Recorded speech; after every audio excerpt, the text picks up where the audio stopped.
Imagine you and your family and friends go to the beach for a day. You have to go to the bathroom, so you step into a stall. But what would you do if when you got out of that stall, everyone disappeared? Today I'm going to tell you about an amazing show called Alice in Borderland. It is hands down one of my favorite shows, and I believe it to be the blueprint for Squid Games, as underrated as it was. Today I'm going to go over my description of the show, as well as talk about some of the similarities that it shares with the show, and then I will be giving my personal evaluation, as well as, again, going over some of those overlapping plots between Alice in Borderland and Squid Games. Alice in Borderland is a psychological thriller about a group of friends who get transported to an empty Japan. They are forced to play games in order to gain more visa days.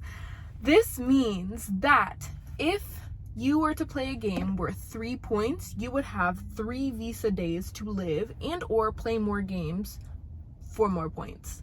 So the cycle continues. There are many ways to die in these games. One being that you can try to leave a game before it's finished. Another being that you simply run out of visa days. There are many other ways to die, but I'm going to let you guys find that out by watching the show.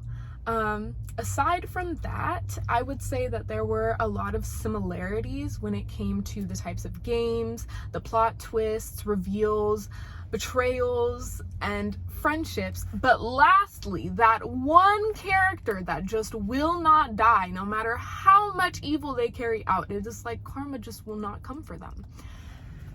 But I don't want to give you too much information about the show, so I'm going to go into my evaluation now. So as I was watching this show, one thing that I noticed is it has amazing fight scenes and some of the most crazy concepts that you will ever see. All of the characters are completely unique, and a lot of the stories that they tell, even though it's in a different language, it's really easy to connect with some of the traditions that they do put into the show. Another thing that I really enjoyed about this show is that this deep intricacy to what it is that they put into these games they're forced to play in the show, as well as the backstories that they tell about these characters, because each and every single character goes to show you that no matter how dark the time, no matter how useless you feel, you always have some strength, some asset within you that will get you through it. You just have to believe in yourself and want it enough. Then I also wanted to talk about Squid Games. One of the things that I really enjoyed about Squid Games was that they stuck with one theme as opposed to Alice in Borderland. So with Squid Games, they chose to go with kind of like a children's theme as opposed to, you know, the wide variation of games that they were forced to play in Alice in Borderland. But another thing that I really loved about Squid Games was the amount of tradition that they put into it. So many people all across the globe actually took the initiative to research Korean culture, and I would just like to say thank you, because it is necessary to research and learn. Thirst for knowledge, my people, thirst. Another thing that I genuinely disliked, actually I should say a thing that I genuinely disliked about this, was the lack of love that this show got. Though there are a few scenes that drag on, which is another thing that I disliked about this show, it really isn't that slow. Everything is really thrilling, but again, just underrated.